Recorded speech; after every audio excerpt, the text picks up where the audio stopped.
Welcome to Collected Talks of David Solomon, podcasts on Jewish history, the Bible, Jewish mysticism, philosophy, and thought.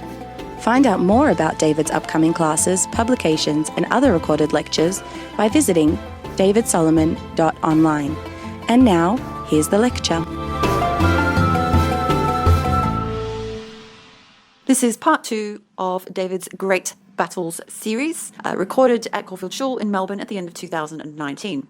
As with last week's lecture, this talk relies heavily on the graphics that David lays out on a whiteboard. In order to try and reproduce that experience, we have created quite a detailed map to allow you to follow. Please refer to this map as provided on the episode webpage. Go to davidsolomon.online/podcasts and click on the link to episode 67. What I'm going to talk about tonight, last week, if you would recall, I picked 3 battles from Tanakh. I picked 2 battles from Sefer Shoftim. We looked at Dvorah, we looked at Gidon, and I picked 1 battle from the book of Shmuel because and what those 3 battles had in common was, those of you who were here and listening, what did all those 3 battles have in common, apart from the fact that they were in the Bible? What did they have in common? They all happened in the Jezreel Valley. And I was at pains to point out, and some people were worried about how much time I spent on that last week, and I did spend a lot of time, and maybe a bit too much time, but it's so important. For the first 45 minutes last week, I actually went into detail on the geography of the land of Israel, and particularly of the Jezreel Valley, in order to understand those battles. And once again, I reiterate, not only is our understanding of battles almost impossible without an understanding of the geography and the terrain and the topography of the land, but as I said last week, it transforms our entire understanding of Jewish history. What I'm going to look at tonight, last week I looked at 3 battles, tonight I'm going to look at 4 battles. I'm going to look at 4 battles, but what they all have in common is that they were all conducted under the one commanding officer. And I'm going to be talking about the battles, the 4 early battles of the Maccabees. Now, I know some of you are sitting there going, I can't believe he's going to talk about the Maccabees. He's talking about the Maccabees, and, well, we've learnt that story since we were children. Yeah? There were these horrible Greeks. Judah Maccabee and his men got rid of them. Oil 8 days, donuts. And that's basically the story that we're told from the time that we are children. Those of us who go into a little bit more detail will say, well, maybe Judah Maccabee, it didn't just all happen at once. Maybe there were kind of a couple of fights against the Greeks. What a lot of people don't realize, of course, is that the 4 battles that I'm going to show you, which are the 4 battles that go from the beginning of the revolt to the rededication of the temple, are only the first 4 of a great number of battles that the Maccabees fought against the Seleucid dynasty, against the Seleucid occupation.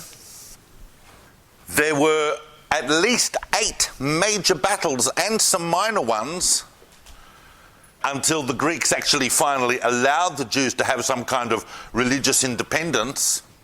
And it was a full 30 years before Judea actually gained full political independence from the Greeks. People don't realize this. It was a massive project that went from around minus 165 to around minus 135. We're just looking tonight at the first 4 battles that led from the beginning of the rebellion up until the point where Judah Maccabee felt that he was in a position to be able to go and rededicate the temple, bearing in mind when he rededicated the temple, there was still a massive Seleucid presence in Jerusalem.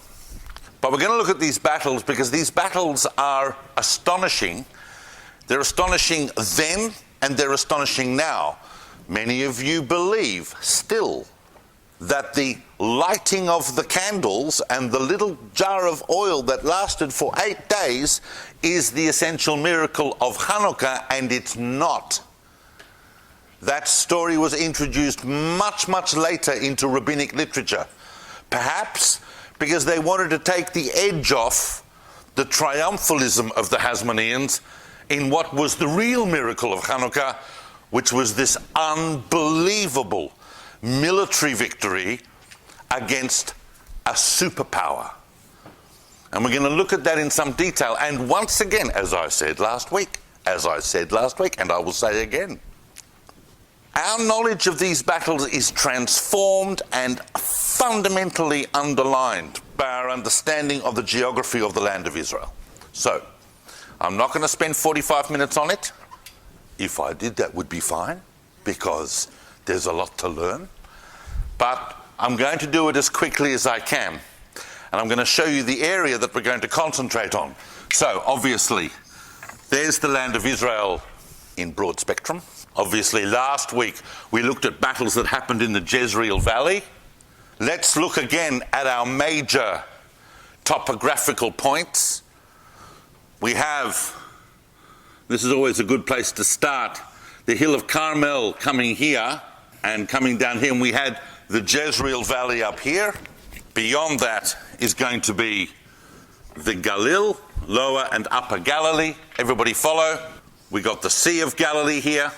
This area that I started drawing here, that's going to be, well, these are Samaria, and that's going to lead on to Judah, and eventually, obviously, Jerusalem is going, let's put Jerusalem here to give ourselves a guiding sense. The Jordan River is going to come into the Dead Sea here.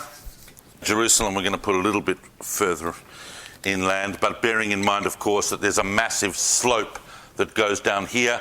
This is the Judean wilderness, and this is the coastal plain. Everybody follow that so far? Now, between the coastal plain and the hill country of the center of the land, the Judean hills and the Samarian hill country, starting west, approximately west of Yaffo, is an area that I mentioned briefly last week, a distinct geographical area of lower foothills that runs just west of the Judean hills, and that area is called the Shfela. When you look at satellite maps, or you look at maps, or you look at pictures, you will see there is this low-lying hill country, probably, well, just to point things out, not everything here is the same height. It's all much higher than here. But remember, we spoke briefly, you've got a Benjamin Plateau, what they call the Benjaminian Plateau here. And that's also, Jerusalem sits at about that elevation, around about 2,600 feet. Whereas Hebron and Bet El, which are much higher, are going to be over 3,000 feet. The Shfela is about halfway between the coastal plain and here. So we're sitting at around about maximum 1,200 feet. And in many cases, it's really only around 250 to 400 meters. And it's kind of these hills. It's typical biblical country. When you want to look at a picture of the Bible, and you see it's like those low-lying hills. You see them as you drive around Israel. If you're on the coast and driving north, say, you would look to your right and you would see those low-lying hills just in front of the higher hills that are Judean hill country. Everybody follow what I'm saying? Now, here's the really, really big thing that we need to understand about this geographically for the purpose of this talk, without which it's going to be difficult. And that is that this hill country is intersected by several important valleys that still sit more or less at the coastal level around which the hills form. Clearly, those valleys subsequently become major passes through which to access the hill country. Everybody follow? Now, I'm only going to spend a few minutes on this, but it's very important that we understand that the Shfela is intersected by a number of valleys, but importantly, in terms of history, in terms of access, in terms of even infrastructure today, there are 5 major valley passes going through the Shfela into the hill country, and you would take one of those depending on who you are, what you wanted to do, and where you wanted to get to. The first of these is probably the best known. It's the widest of the valleys into the Shfela, and it is, of course, called the... When I say it, some of you are going to go, that's what that is. It's called the Ayalon. The Ayalon goes into the Shfela. Now the Ayalon, because it's the widest pass and also the first one you get to from the north, has generally been the traditional access of armies who are coming and want to penetrate into the hillside. In fact, not just armies, pilgrims, anyone. Whether you are in the ancient world or whether you are in Israel of 2020, you are going to go to Jerusalem via the Ayalon. The next pass into the Shfela, south of that, is a part. Now, when you look at a map, you'll weep at my scale. Not everything is exactly matched up. I'm giving you a broad idea, but it's pretty good. This next pass is called. Anyone know what that's called? It's called the Sorek Valley. The Sorek. That so happens to be where a lot of biblical incidents happen. If you look, for example, Shimshon, Samson, he was mucking around doing all that stuff around here. Bearing in mind that if we understand the geography of the Shfela, then we understand the whole geography. It's not the subject of tonight's talk, but of the whole Bible and the Philistines and their Pentapolis and where it was. Because you had 3 cities along the coast, and you had 2 cities, Gath here and Ekron here, at the entrances to the Shfela. The third valley pass coming into the Shfela is, come on, some of you gave yourselves a 5 last week out of 10 on Israeli geography, is the Valley of Elah. You're listening to Collected Talks of David Solomon. Your support can really make a difference. If you enjoy these lectures, please consider rating or reviewing this podcast, or simply telling others who may be interested. Now, let's get back to the lecture. What famous battle happened in the Valley of Elah that we did not discuss? The Battle of Elah Valley. Outstanding. Very good. That's where David fought Goliath. Lots of some other things happened in the Valley of Elah, but that happens there. You've got 2 more which are less than known today, but there is a valley here called the Valley of Guvrin. And by the way, what I'm talking about now is going to be useful not just for today's talk, but for the couple of talks to come. And then you've got another valley at the south here, at the bottom, almost at the end of the Shfela, which is the pass of Lachish, because the biblical city of Lachish sat here. When you go, and it's not the subject of tonight's talk, but when you go and you look at all the cities that were fortified by all the different kings and their various rearrangements and where they would send the army, where it would be fortified, it's always to do with the geography, and the Shfela is massively important. Yep. So that's we've got the Ayalon, the Sorek, the Valley of Elah, Guvrin, and Lachish. If you, for example, were going straight to Hebron, here, you'd obviously take that route. You wouldn't take that one. Follow? But the different places to access, but also it might depend on who you are and what you were carrying and who you were walking with. And bearing in mind, these are just the accesses to Jerusalem through the Shfela. We're not even talking about accesses from the south, from the east, from the west, from the north, just from the west. All right. Now, I don't know if you heard about it, but Alexander the Great conquered the world in about minus 330. And then he died in around, say, minus 323. And all of his conquests were ripped apart basically by his main generals, and they formed various dynasties. And for our purposes, there were two very important Hellenic dynasties, and one was here. It was the Seleucid dynasty, and one was here in Egypt, the Ptolemaic. And through much of the 3rd century, these two dynasties, both of which were Hellenic, the Ptolemaics a little bit more chilled perhaps, were fighting over the land of Israel as a buffer zone and that they wanted to annex to their empire. And by the end of the 3rd century, that pretty much ended up in the hands of the Seleucid kings. The Soleasids were Hellenizers, and Hellenizers had traditionally been okay with religious tolerance. They had, in fact, didn't have a problem with the Jews.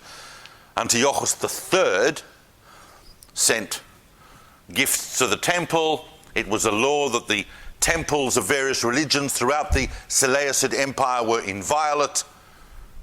And that doesn't mean that he was a nice guy. I don't know if you can imagine if there would be a world leader who would be good to the Jews, not necessarily a nice guy. I thought they would get more of a smile. But things were okay at that stage in the Seleucid Empire, although there were increasing factions of Jews. Don't know if you could imagine a generation in which some Jews are avowedly secular, but they were pushing for greater Hellenization in Jewish society. And after a number of different confusions going on in the Seleucid Empire following the death of Antiochus III, eventually his son came to the throne, and his son was Antiochus IV. All right? Antiochus IV was a very, very different type of person, because Antiochus IV had a personal belief in the all-conquering, all-civilizing value of Hellenization. He was pretty much, as part of that project, it's very difficult to argue otherwise, he was a full-on anti-Semite. Some people need to realize that anti-Semitism didn't start with Christianity. And I meant no offense by that statement, but it started long before. And when he came across the idea that there were factions in Judah that were resisting Hellenization, he attempted to impose it by an eradication of Judaism. We're not going into the whole story of that now. I'm only setting the background for the battle so you can understand what we're talking about historically. And then, of course, the famous events lead to a crucible where basically it gets so bad that they're offering pigs to Zeus Olympus on the Temple Mount, and Mattathias, Matityahu HaKohen, the priest, commits an act of zealous killing against a local official and some other people who were trying to impose idol worship, and that started the rebellion. And where were the Hasmoneans, that early family, living? In Modi'in. And where is Modi'in? Modi'in is just on the edge of the Shvela. Just on the edge of the Shvela. There. And Matityahu fled with his sons and their followers pretty much directly east into the hills of Bet El, into the hill country here of Lower Ephraim, not far from a town which became their base of operations deep in the Sumerian hills called Gophna. By the way, just so you get an idea, I wasn't going to say this, but I just want to, because some people might be thinking this. The Ayalon is pretty much, and this map is pretty much, shows you what is called today the West Bank, and how difficult that is for us. the more you study the geography of the land of Israel, the more difficult it becomes to imagine how the Jewish people today, anybody who understands their history, would let go of that. I'm not making a political statement here. I'm simply saying how immersed one can become in the land of Israel, because the West Bank is basically be that.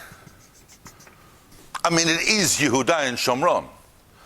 It's a kidney shape. Comes in at the Ayalon, goes out of the Ayalon. That's why you have a town like Modi'in, and that's what reminded me to talk about this, that, you know, is not universally accepted as being in Israel per se, because it sits just at the edge of the Shfela, and much of the Shfela is in today's West Bank. This is not going to become that kind of talk. I just wanted to say that we become very, very intimate with these areas when we study them for the purposes of Jewish history, and sometimes they can even change our opinions of what should happen today. But we'll get on to that. So, the Hasmonean family run into the Sumerian hills. Now, here's the thing. That happens around minus 167, 166. They've only got, Judah has with him, Mattathias dies shortly after, and leaves Judah in charge of this nascent rebellion. Judah only has 200 men at that stage. You have to realize this. It starts with only 200 men. Over the next little while, that's going to grow a little bit, but they don't do anything for about the first 2 years. The rebellion has started. They're fully conscious of it. They are full-time on it, but they don't do anything for 2 years. What are they doing? What are they doing in Gophna? That is one thing they're doing. Mind you, there's only 200 of them. Even by the end of that 2 year period, they've only got 600. They're gathering intelligence. Why is Judah Maccabee regarded as one of the great commanders of history? Is because almost everything he did became a lesson for future military tactics and all forms of warfare. He did nothing for 2 years but gather intelligence. Obviously, as you say, he was training his men.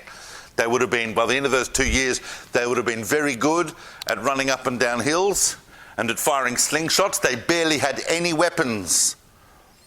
The only weapons they really had probably would have been some rudimentary farming tools, some slings, maybe a couple of pieces of sharp metal, but that's about it. So he was training a guerrilla army. What did I say was the most important thing in warfare in the land of Israel last week? Mobility. Now, and after mobility, intelligence. 2 years.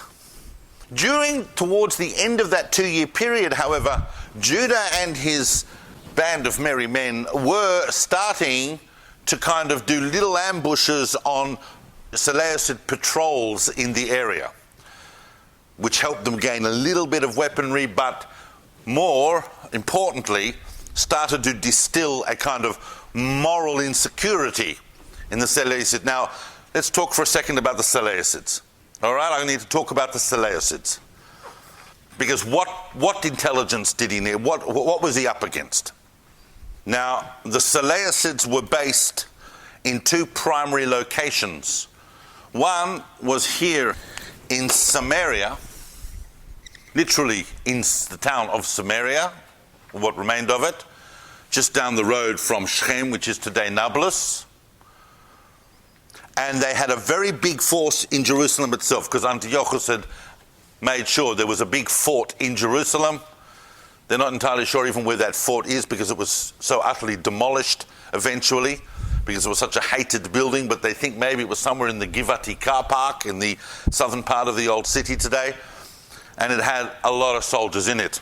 So they're the two main things, but they would send out parties to try and apprehend Judah and his men, because obviously they became aware of the rebellion. Judah's men were harassing Seleucid patrols and making mobility for the Seleucids difficult. Now, I need to explain, in order to understand this, we need to understand who the Seleucids were and what their army was. The Seleucid army had inherited most of its military technology and know-how and craft of warfare, if you like, from the Macedonian Greeks. It had evolved over a little bit over a century and a half from Alexander, but not a lot. The Seleucids, however, did refine certain techniques. And the whole of Seleucid warfare is based, as was Macedonian warfare, on the concept of the phalanx.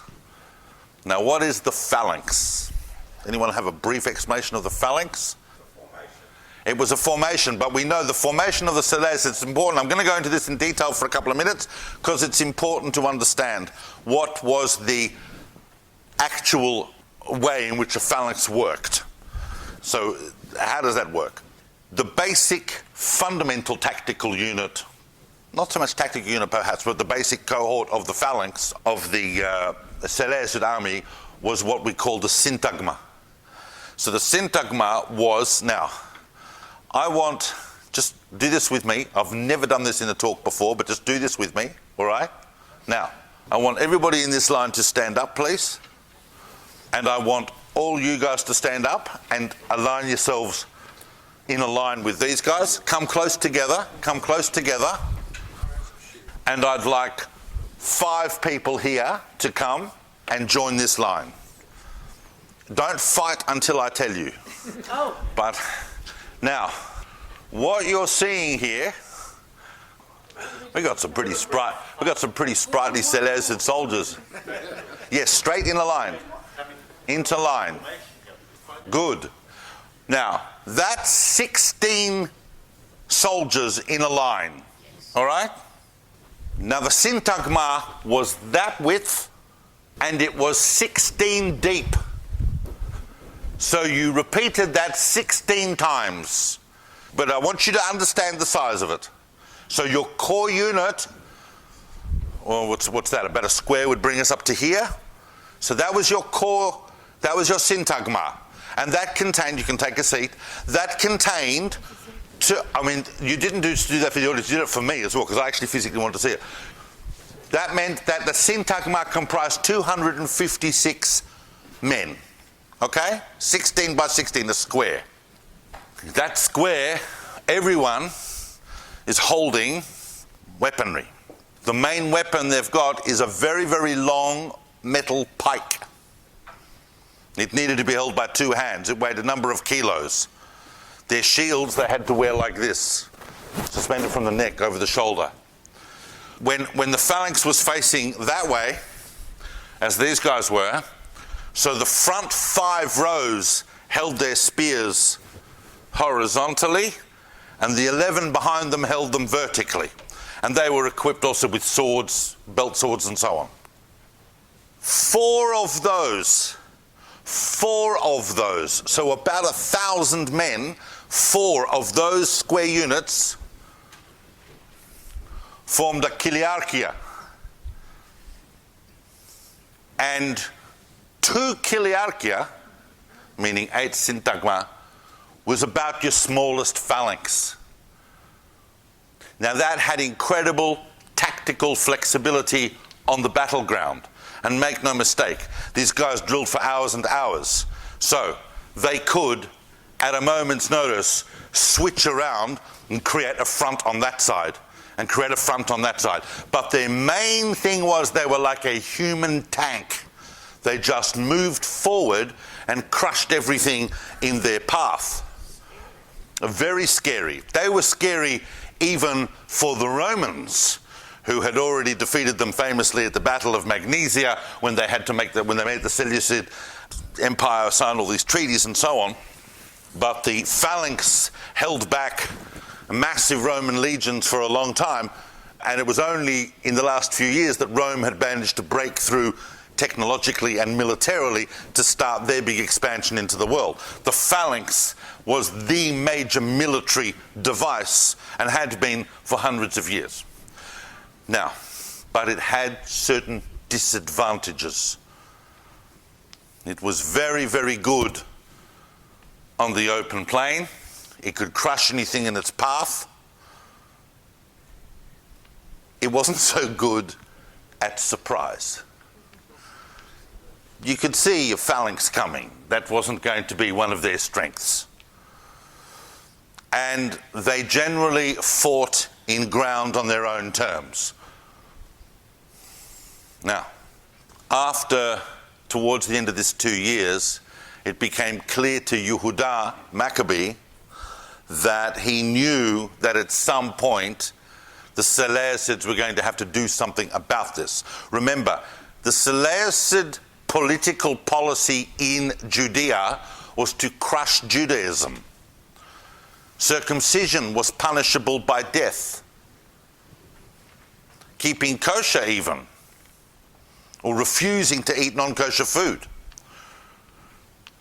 Let alone many, many other, Sabbath observances, things like this.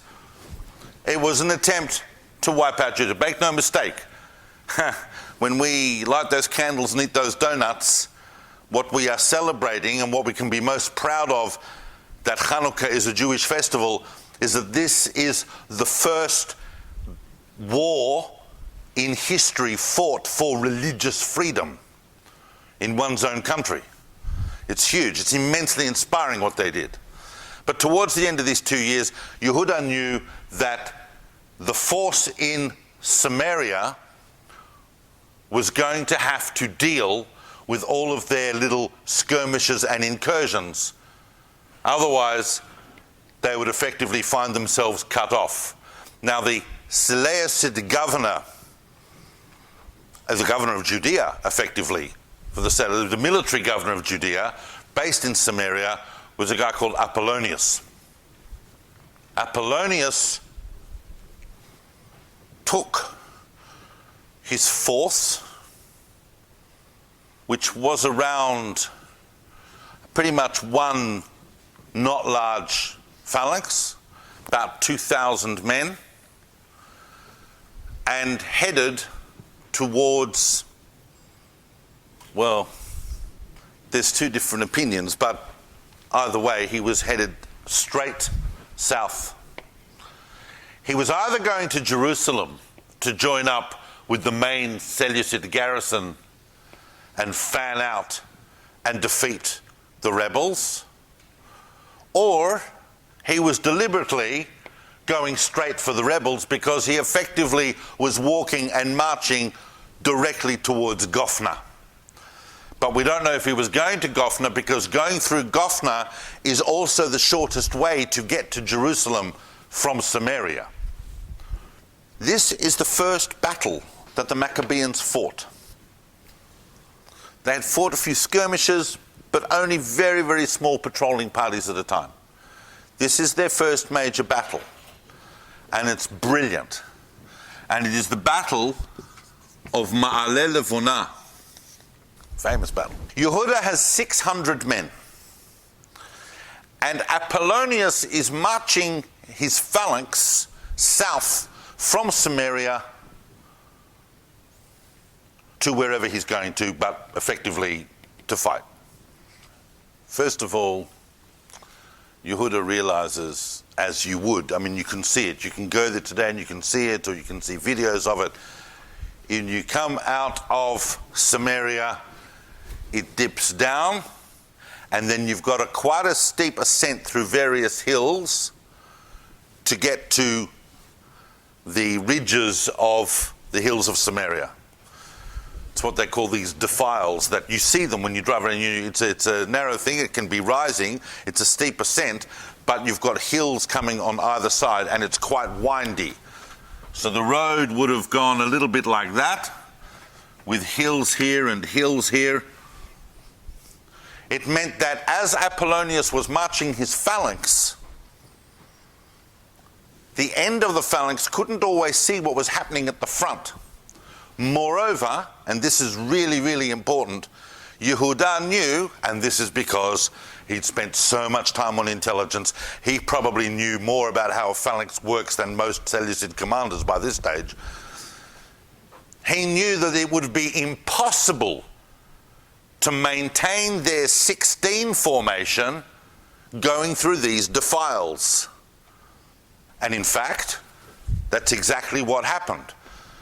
The whole phalanx formation, not the first time they'd ever gone up a hill, not the first time they'd ever gone through a narrow pass, so they had standard procedures. And the standard procedure for this one, which was about the narrowest, was they reduced to a column of 4 wide. Now, Apollonius was marching this phalanx in 2 separate cohorts. He had 4 Syntagma, Kiryat in front of him, and he had 4 behind him, and he rode in between the 2. Yep, and they're marching up. Yehuda waits, of course.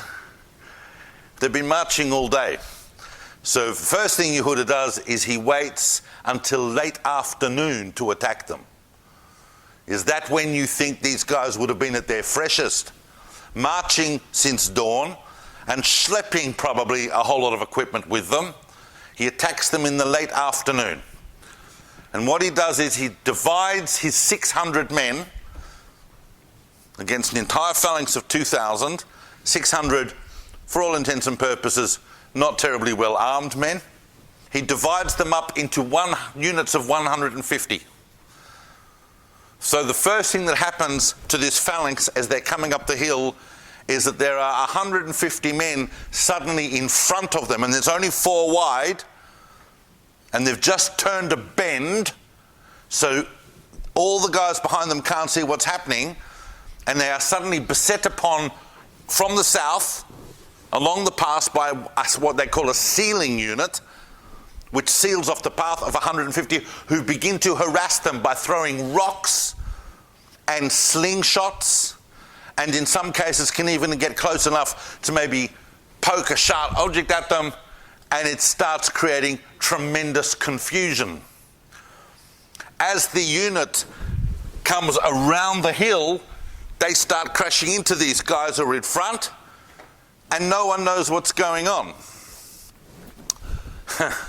Meanwhile, minutes later, another group of 150 attacks the column full on from the east. So immediately the phalanx goes, oh, that's the main force, we're being attacked from the east, and they switch around to the east, and as soon as they do that, another force attacks them. Only 150 guys, but they don't know that. And bear in mind this, these guys in the phalanx can't afford to leave the phalanx. That would be suicide. And yet Yehuda's soldiers have all the mobility they want. They can run up the hill, down the hill, to the side, and keep pelting and harassing and killing. So obviously they're attacked from all 3 sides in this very, very narrow defile. Apollonius has taken his horse and gone to see what's happened. So he's gone forward, and as soon as he is in that main crucible of the attack, he's killed. When the units behind see that, they start running back down the hill. And there is where Yehuda placed himself and 150 men at the retreat. And that entire phalanx was wiped out. That meant that Yehuda gained several things apart from having wiped out a phalanx, which sent a massive message to the rest of Judea, morale-wise and in terms of this is on, this is game on. He also managed to pick up a huge amount of weapons and material, including, and perhaps especially, the famous sword of Apollonius. Yehuda Maccabi took Apollonius' personal sword and fought with it for the rest of his life. Every single battle that Yehuda Maccabi won from there, he personally fought with the sword of Apollonius, which they picked up at the very first battle of Ma'ale Levona. Now, once news of the wipeout of an entire Seleucid phalanx, not a cheap thing, by the way, once news of that reached back to the rulers in the Seleucid dynasty, meaning the ruler, Antiochus, what do you think was Antiochus's reaction? Anger is one way of putting it. Huh? He completely lost it. Remember, we're talking about a major anti-Semite here. Someone who's trying to crush Judaism, someone who doesn't like Jews. And suddenly, Jews are not only they're rebelling, but they're wiping out Seleucid phalanxes. That's it. I'm going to send a force and they're going to deal with it. And basically, he had a number of outstanding generals to choose from. And the one that got chosen was the one that was probably the most enthusiastic. And that was a general called Seron. And Seron basically put his hand up and said, pick me. Apollonius was an idiot. Give it to a proper commanding officer. I know how to beat these Judeans. Don't you worry. So he comes with double the amount of soldiers. He brings 2 major phalanxes, basically 4 Kiryat, 4,000 men. And he goes, you think I'm going to be an idiot like Apollonius and come here? I'm going to conquer like all the great conquerors of history who conquered Judea. First of all, I'll bring my men down here. We'll march through the Jezreel Valley like proper mention. We'll go through the Megiddo Pass as you do. We discussed all that last week, right?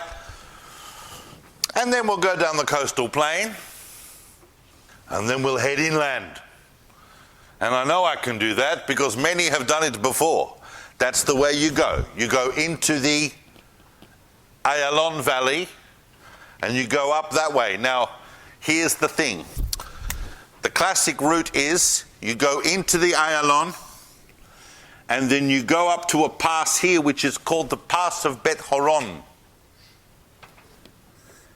And from there, you basically get to the north, you get to the Binyamite area, and then you head south. So that most people approaching Jerusalem in those days, especially armies, would have come to Jerusalem from the north via the Bet Horon Pass. Everybody follow? When I say pass, it means it's a ridge. So you're not going up and down valleys and like that, which you don't want to do schlepping gear and with an army, or even as a pilgrim. You just want, it can be a bit of an incline, but you just want a straightforward ridge road that's going to take you. That's what the Bet Horon Pass gives you. There is another way into Jerusalem. This is important. There is another way into Jerusalem from the Ayalon Valley. Because it breaks off here, it can go this way. That is a more direct route, but it's a little more difficult. That's called the path of Kiryat Yearim. Those of you who are familiar with Kiryat Yearim from Tanakh will know that the Ark of the Covenant sat there for quite some time. Those of you who are familiar with Kiryat Yearim from today but can't quite know why, it's because any bus or taxi you take going to Jerusalem will pass by Kiryat Yearim on the left.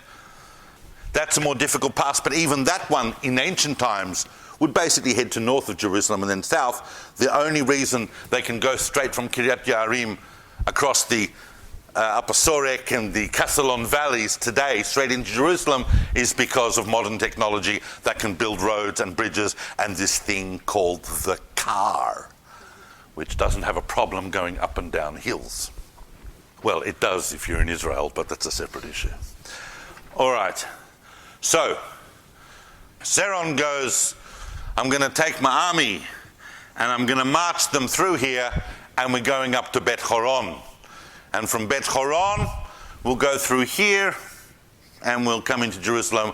We'll join up with all the Seleucid garrison in the Acra in Jerusalem.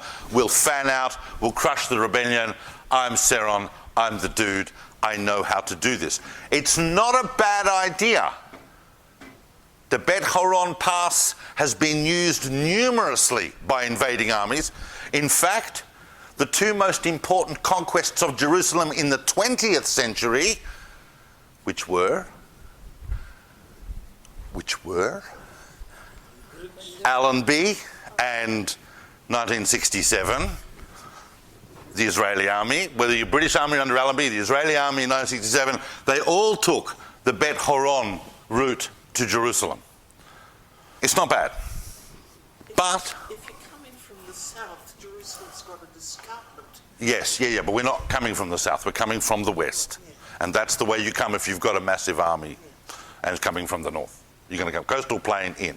The problem with the Bet Horon Pass is, once again, there are a number of different valleys or rather ridges where you've got these defiles through hills. Now, when Yehudah's men, who were basically gathered around here, so they got a good vantage point over what's going on, and they can see Seron's army coming into the Ayalon Valley.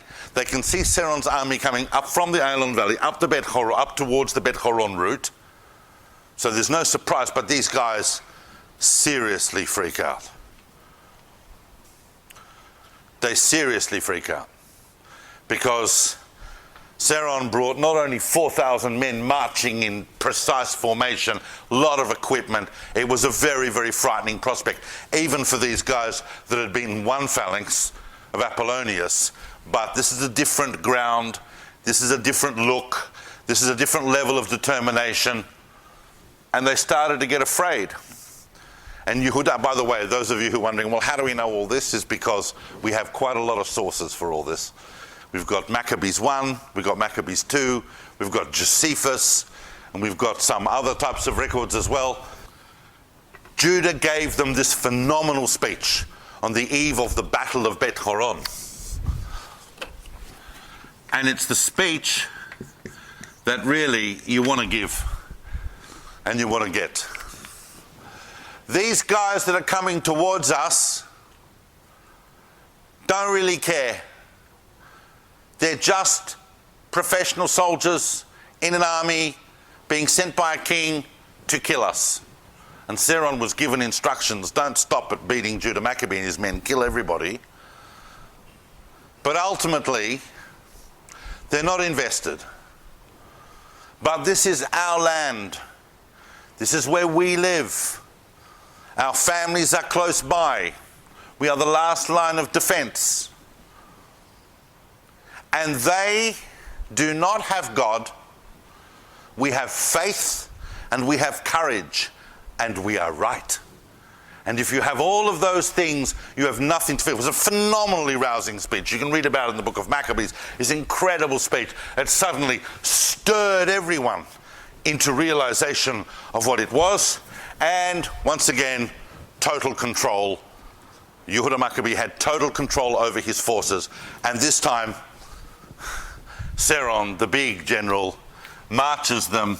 Now, the Bet Horon Pass also gets a little thin.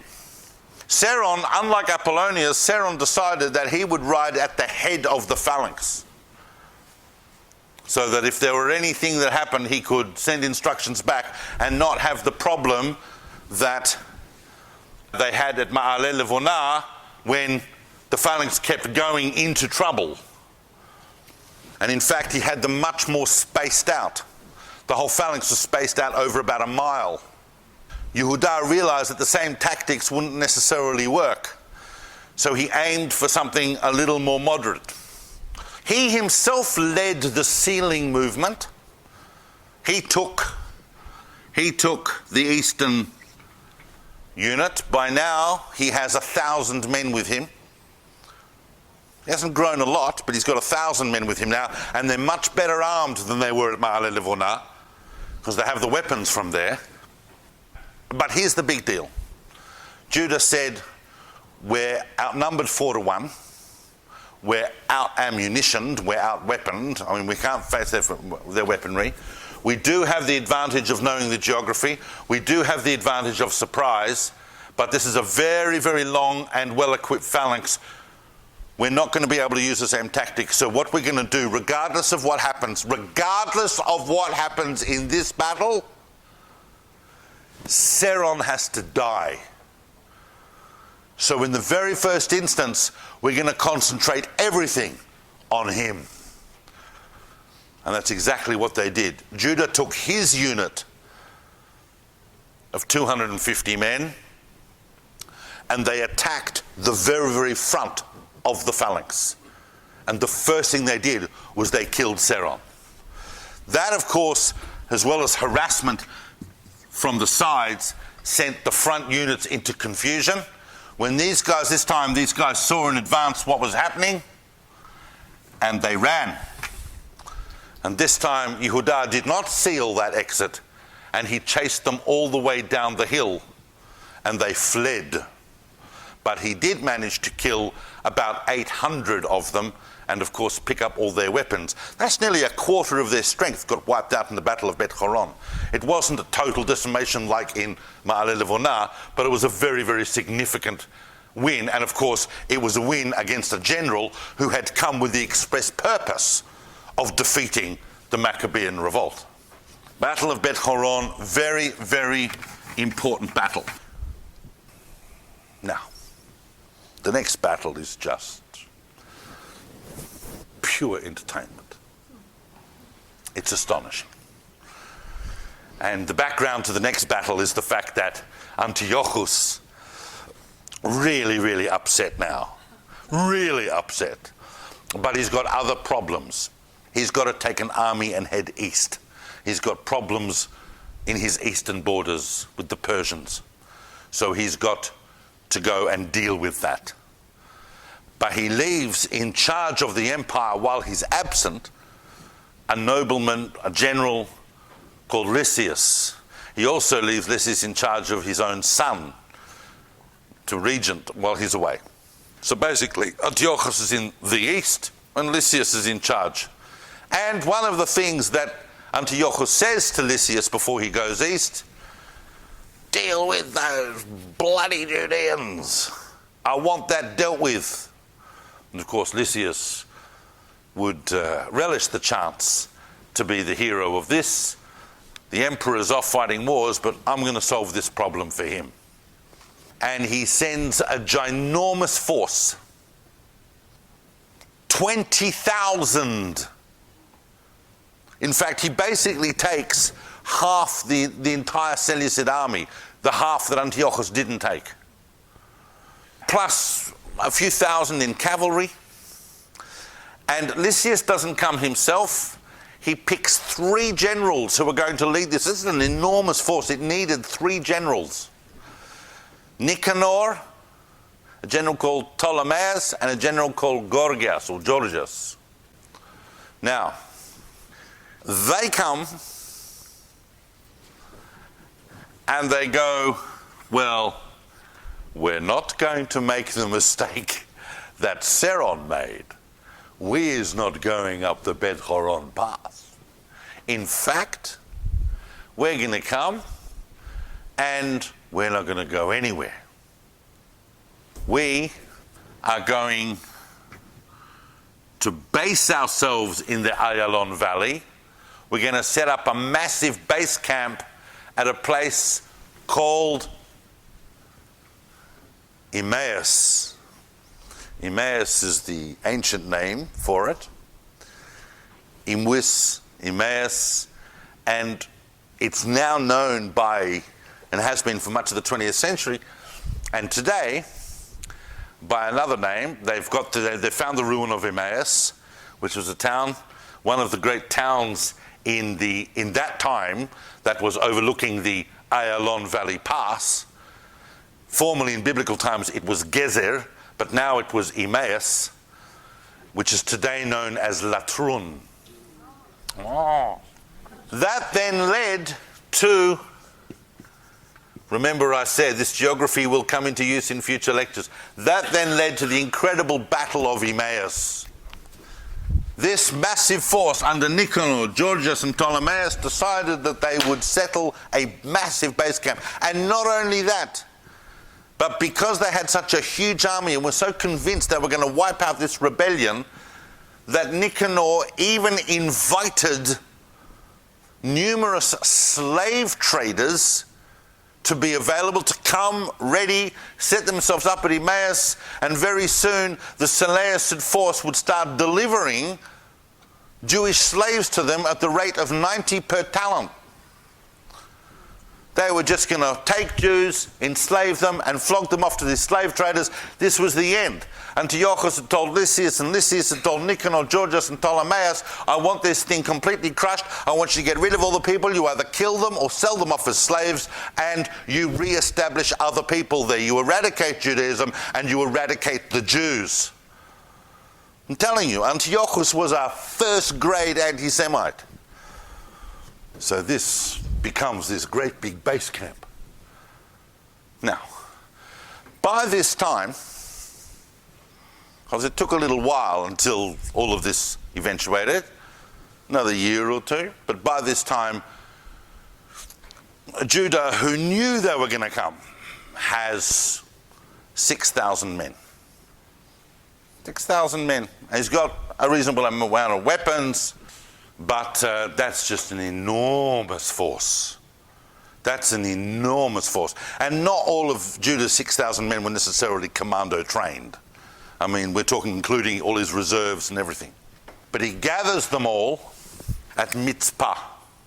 Mitzpah, if you recall, is just at the north of the Benjamin Plateau.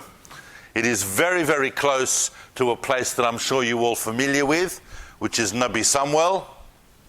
And from there you can overlook things. But he gathered everyone together and they made some prayers and they said, we're going to do our best. They did the mitzvah of allowing anyone that had recently been married or anyone that was scared to go home and all the rest of it, and they're left with a force of 6,000.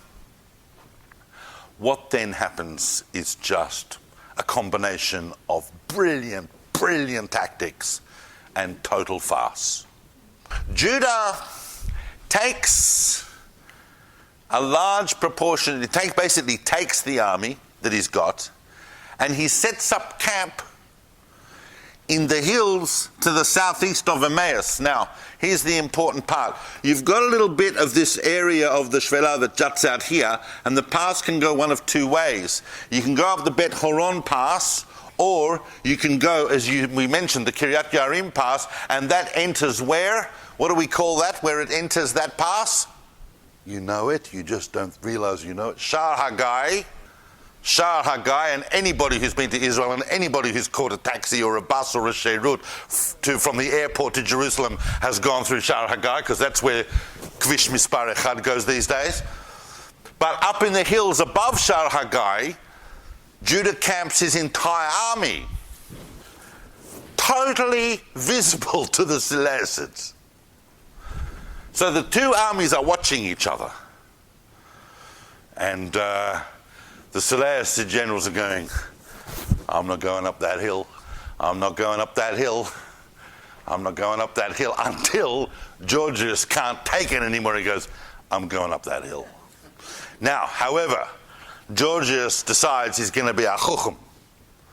He's going to surprise the Maccabeans because he's going to attack them at night. They'll never suspect that. And because we never attack at night, that's their thing, so they'll never suspect.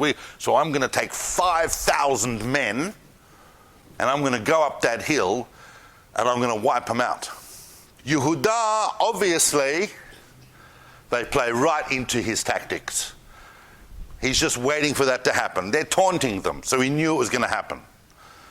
As soon as he gets word, because the scouting that the Maccabeans had was fantastic, as soon as Yehuda got word that Georgius had left the base camp at Emmaus to go up the hill with 5,000 men, Yehuda took all of the men, but left 200 in the camp, and lit numerous fires, campfires. So as Gorgias is coming up the hill, it looks like the entire camp is fully occupied. He made total advantage of the fact that it was night. All Gorgias can see up the hill is these dozens and dozens and dozens of campfires. Must be a huge force up there. I've got them by surprise. You can imagine him creeping up the hill going, we've got him, we've got him. And all these guys with their swords, 5,000 Soleasids, and then just as they're nearly at the top of the hill, the 200 guys that Judah has left in the camp, right, start running up the hill and round a bend, visible to the Soleasids, so that Gorgias believes that what he's seeing is just the tail of the whole army that's fleeing into the hills. But of course, they haven't gone into the hills. Judah has taken his entire force of nearly 6,000 men, minus the 200 he left at the camp to do that ruse. He's taken them somewhere else completely. Where has he taken them? To Emmaus. Now, first of all, therefore, Yehuda has eliminated 5,000 men in one stroke. Gorgias spends that whole night running around the hills looking for this Judean army he appears to have lost. Judah takes the vast majority of the army and they come back down, come around this way, so that they approach Emmaus from the west. They emerge from the Shvelah here.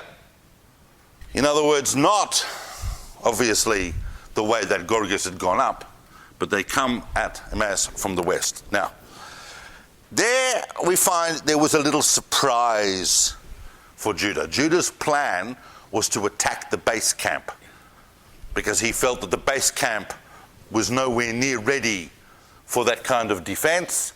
They wouldn't be in formation, there would be panic, there would be mayhem, there was bedlam, there were all those things, but not the way Judah planned it, because when Judah hit the valley of Ayalon, he saw, and he's on a height when he sees it, that Nicanor has actually brought out a major part of the Syrian armed forces in Emmaus and arranged them in phalanx formation in the valley, in defense of the base camp.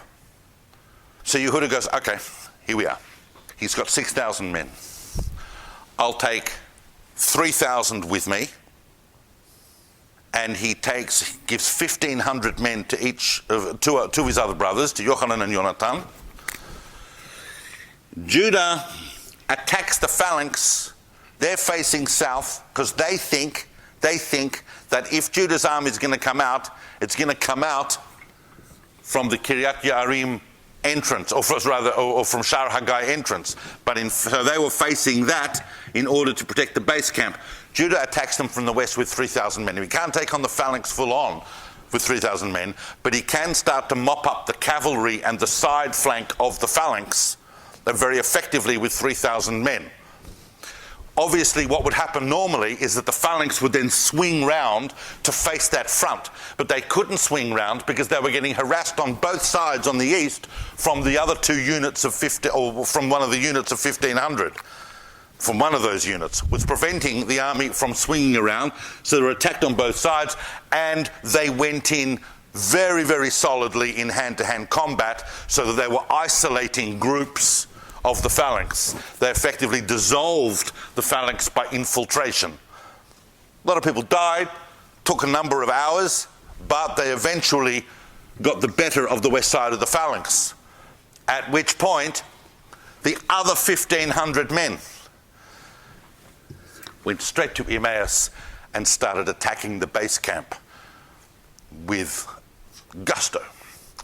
Burning stuff, killing people. There were elephants running everywhere. There were camels running everywhere. There were slave dealers running everywhere. People were panicking. It was a mayhem. At which point, when the phalanx, what remained of the phalanx, turned around and saw what was happening at the base camp, they dissolved and ran. Meanwhile, Gorgias, having spent all night running around looking for this army, hits the hills, looks down in the valley, sees the total bedlam. His phalanx is dissolved and running away. The base camp is on fire, and he just goes, oh, no way, and just heads off towards the coast with his army, and they go back to Antioch. The Battle of Emmaus was a win against a phenomenal force, bearing in mind that another signally important part of Judah's discipline over his army was the fact that when everybody ran from the base camp, Judah made it forbidden at that stage to get any booty. He said, we'll get the spoil and the booty, but we still have things to deal with. He had to wait for Gorgias' force to come back, He had to clean up the operations in the Phalanx, and they listened to him. But eventually, when all the Seleucid forces had gone, they went to Emmaus and they got stacks of stuff. Weapons, gold, silver, things you might want, and which they were going to need, because they had one more big battle to fight. Emmaus was stunning. I mean, they beat over 20,000 Seleucid soldiers at Emmaus. That was a massive turning point. But the Assyrians did not the Assyrians, the Seleucids in Syria did not give up. Obviously, Lysias, still in charge of the empire, was not very happy about that, apart from the fact that he wasn't happy about that, but also he was going to have to answer to Antiochus. And so, if you want a job done, what do you do, Joe? What do you do if you want a job done? You do it yourself. So Lysias took another ginormous Seleucid army under his own personal command. That's the regent of the entire Seleucid empire. Comes with the biggest army yet. Some say it was as many as 60,000. I don't know if it was necessarily that much more than what had based at Emmaus, but it was a huge force. And Lysias goes, you know what? I'm no Apollonius, and I'm no Seron, and I'm no Georgius. I'm a lot smarter. I'm Lysias. I'm going to take Jerusalem the way, and I'm going to crush this rebellion the way that they did it in the past. Look at how the Assyrians took this entire area. Look how the Babylonians took this entire area. They didn't come in through here. They came and they said, we're going to bypass the Shvela. Well, the Assyrians and the Babylonians didn't bypass the Shvela. They just controlled every single valleyway before they made their way up. But he said, we're going to go, and we're going to bypass, and we're going to go via the south. We're going to go via the pass of Lachish. We're going to go through the Shvela from the bottom, and we're going to come up here, and we're going to hit Jerusalem from the south, from the escarpment, as you say. Obviously, Judah, with his excellent information and intelligence and scouting,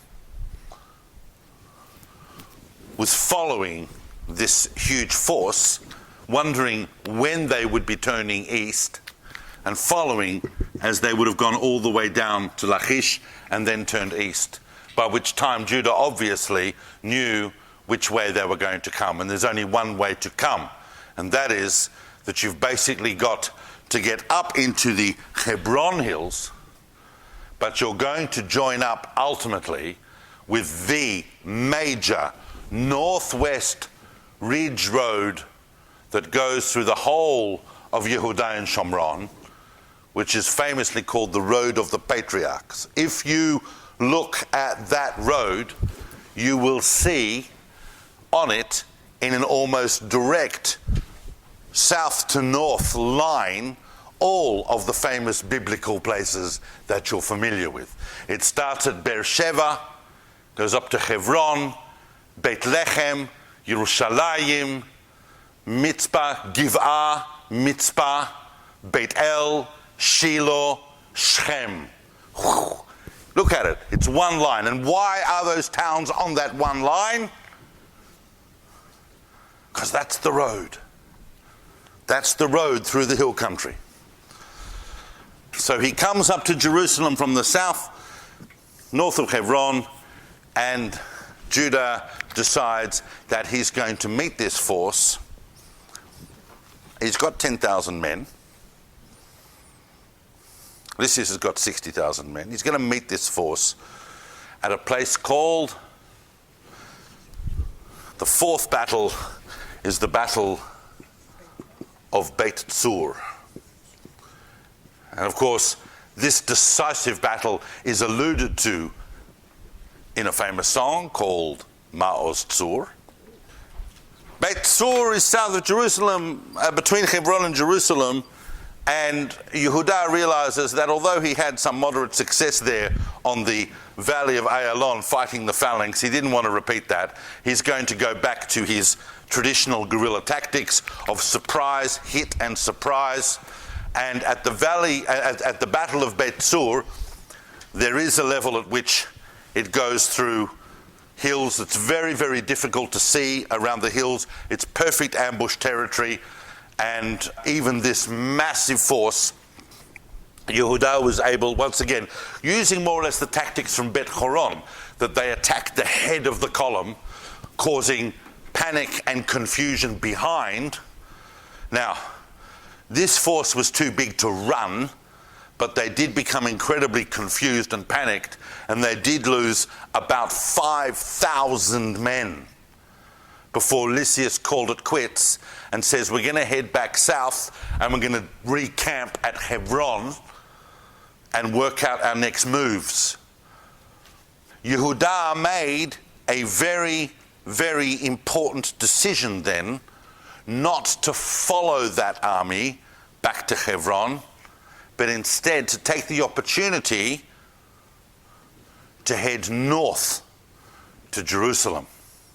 He felt that he had dealt the Seleucids enough of a blow that they were going to leave him alone for a while, and this became confirmed because while that was happening and Lysias was deciding what he was going to do next, he received news from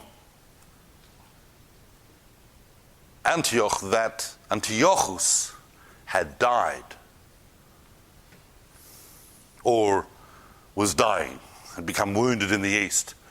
So he realized that there was going to be all sorts of power play, archi-parchi going on up there in the Seleucid Empire. He needed to take all his troops and head back. So as the Maccabean army is watching, without even necessarily knowing what had happened, they see this entire massive force of 60,000 men come back down the hills into the Shfela and leave. That would have seemed like nothing short of a miraculous victory from God, which indeed it was. Some people actually say that the real miracle was the death of Antiochus as much as anything else, because it meant that Lysias' forces disappeared, and that's the point at which Judah said, now we have to do this. And they went to Jerusalem and they rededicated the Beit HaMikdash, they rededicated the temple and created the conditions that we now know as Hanukkah. They still had many, many battles in front of them. We're not doing the other battles. I just wanted to do these 4 leading up to the rededication of the temple. In the next battle, the first of the Hasmonean brothers is going to die in the Maccabees' first defeat. That's the Battle of Bet Zachariah, also fought south of Jerusalem. Obviously the Seleucids had realized they had more success south of Jerusalem. Lysias might have lost that battle, but he could see how he could win it. He might have lost 5,000 men at Bet Sur, but he could see that that didn't necessarily have to be that way, and had he not had to head back to the Seleucid Empire, he might have actually stayed and tried again. When they did try again, they came from the south and they defeated the Maccabees in open phalanx warfare. It was the first time the Maccabees had tried that, and they lost. And also because the Seleucids brought with them dozens of elephants, Indian elephants, not African elephants, massive creatures. The Maccabees had never seen this before, although Eliezer died trying to show the rest of the men that you could kill one of these things, but he only killed it because he killed it, but the elephant crushed him and he died. By the 8th battle, Judah himself has been killed, but the Maccabees eventually eke out this independent state.